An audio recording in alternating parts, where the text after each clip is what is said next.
Hello, and welcome to CDAO Magazine interview series. I'm Ben Blanquera with Rackspace Technology, a leading pure-play multi-cloud solutions company in the world. Today, I have the pleasure of talking with Ram Kumar, Chief Data and Analytics Officer at Cigna. Good morning, Ram. How are you today? Good morning, Ben. I'm good. Thank you. I'm curious. You are clearly an expert in this. What's been your journey? And you've talked about you've done this many places, but what's your framework you look at? How do you measure it? How do you mature it? Like, how do I step back and go, here's the framework. Here's what I've done. There is no silver bullet. Okay. I mean, where there is a will, there's more than a way. There's not a way, there are more than ways. There are many ways you can approach this problem. So my journey in building data-driven culture in organizations commenced in early 1990s. So through my expertise, though my expertise was technology, my interest in data started out as passion for data. And I personally invested a lot of time in understanding the life cycle of data and what it means to the business from value creation perspective. So in my 25 plus years of experience in the field of data, creating data culture in an organization has been the toughest and biggest challenge for me due to the lack of understanding and appreciation that data is a strategic and competitive asset and is the lifeblood of an organization at senior executives level. Focus was always given on people, process, and technology, and data was taken for granted. So, and therefore, any investment in data initiatives was a big challenge. And even if any budget was allocated for a data project, when it came to budget cut, data projects such as data quality and data governance were the first to go. Because it's not tangible. It's like you can't touch them like technology, right? Processes, and you can feel and see. But data is like your blood in your body. You don't think about it every day, right? So people really didn't get it. So it was very tough to get budget for data initiatives. I soon realized that it is because of lack of understanding and appreciation by senior executives of how data-driven business value creation happens by enabling people, process, and technology. It was basically the lack of understanding. It's not that they didn't want to do it. They really didn't understand that. And the industry was not ready for that. The industry was focusing more on process, technology, and things like that. So I therefore started to work on data literacy programs since 1999. That's where I started data literacy program. It was a lot of hard work and consumes incredible amount of time because you are trying to educate the business or educate the organization at various levels. But to me, to be a good data literate, you have to have the patience, you have to have the passion, then you have to have the perseverance, proactiveness, and being practical and incremental. And these are the key characteristics a data leadership process to drive a data-driven culture through data literacy. And I'm very happy to see that nowadays there's a lot of discussion around data literacy because industry has started to realize there's more than just doing analytics. People need to be educated. And there has been many failed attempts in my journey, but I continue to learn from them and try to do things differently by thinking outside of the box. That's how I learned it, because at that time there were no literature or case studies or anything. But then that perseverance and patience and that passion, slowly I was able to start to reap rewards in driving changes in organizations. So as I said, where there is a will, there's more than a way. And it's my sincere view about it. So I'll give an example. In one large financial company, and I'm talking about not recent times, early 2008. It was around 2008 when this whole analytics field was coming instinct. So the culture of data centricity was created in the organization through this data literacy, which is putting data at the center, whereby all processes, technology, and organization structured were transformed to be aligned around data, because they realized that data is the lifeblood. Today's technology is tomorrow's legacy. Processes change, people change, but just because data was legacy, we don't throw the data away. So everything's around data. So transformation was done around the data. CEO was the data champion of the organization with accountability. And what is most impressive is that CEO and his leadership team had X% of their bonus tied to data KPI in the balanced scorecard.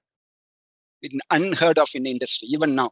X% of the bonus, I'm talking about double digit, which resulted in all employees having it as a KPI in their balanced scorecard too, which was incredible sense of accountability taken and never heard of in industry, honestly. And Data was a key KPI in the enterprise risk profile. How many enterprises have data as the key KPI in the risk profile? They talk about insurance risk, credit risk, or financial risk. They all centered around data, but there is no data risk around things like data quality and things like that.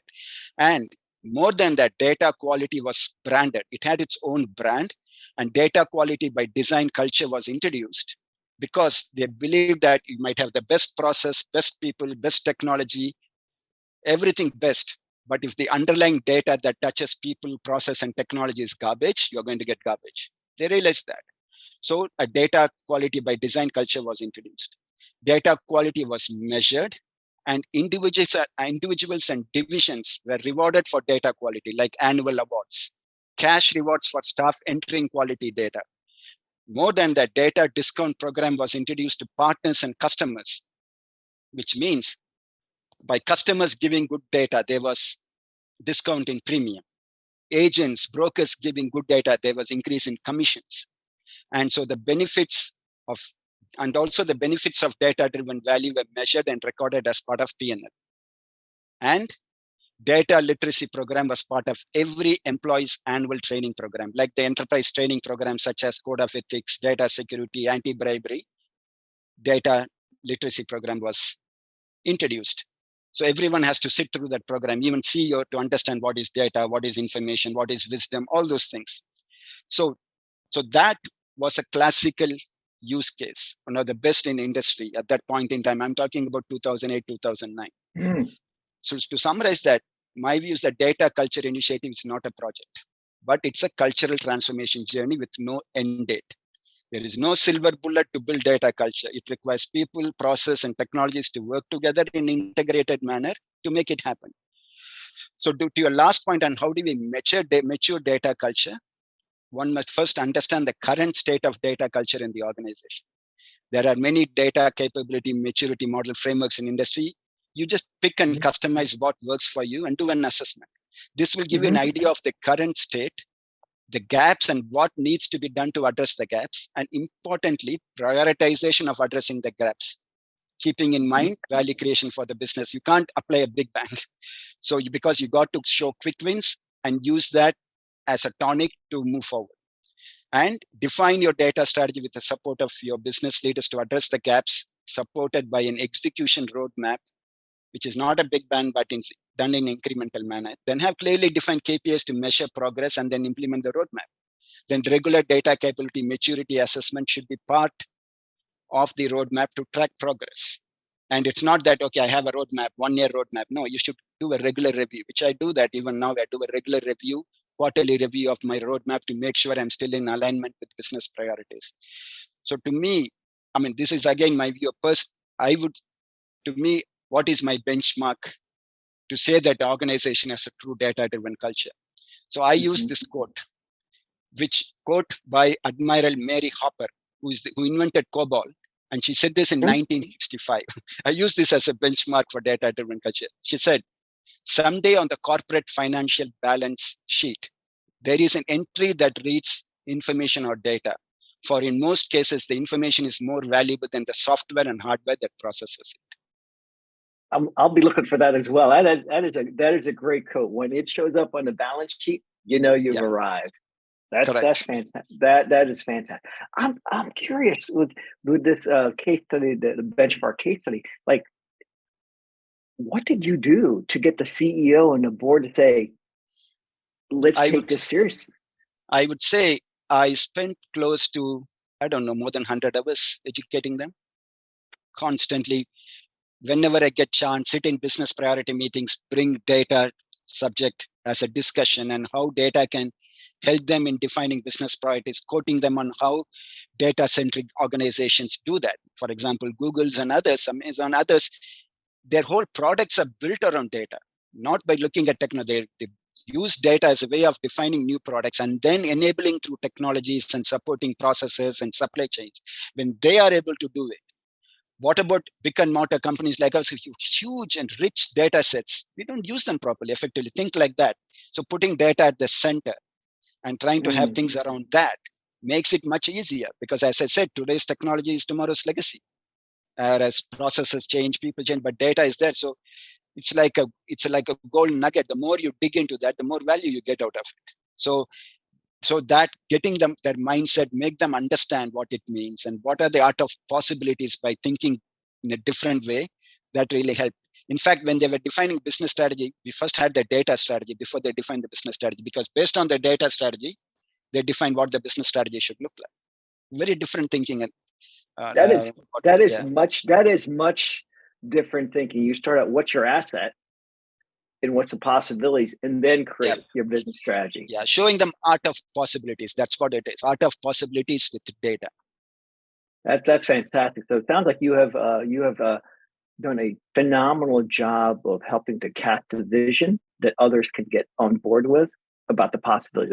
That is a hallmark of a true global leader. Thank you. But mind you, it's not that easy. It's not easy at all to change the mindset of CEO. And imagine making sure X% of CEO's bonus is tied to data.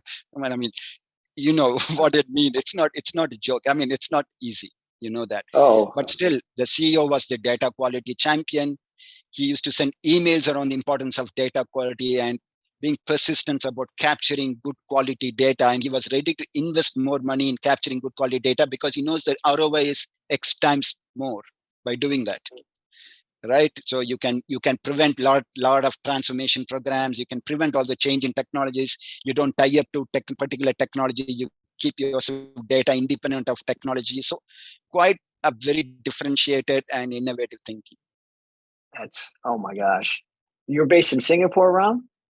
Yeah, now based in Singapore. Yeah. Not based in, one of these days I'm going to get out there. I would love, I could see the passion you have for this, and would just love to chat about this further. But unfortunately, we are running out of time today. So thank you, Ram Kumar, for joining me today.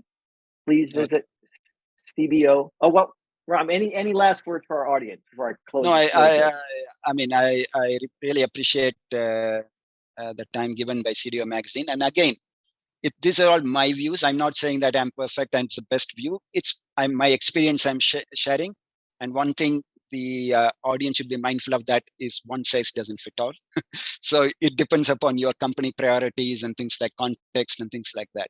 But as I said, where there is a way, there is a will, there's more than a way. That's fantastic. Thank you. So thank you, Ram, for joining me today. Please visit cdomagazine.tech for additional interviews. Have a great day, everyone.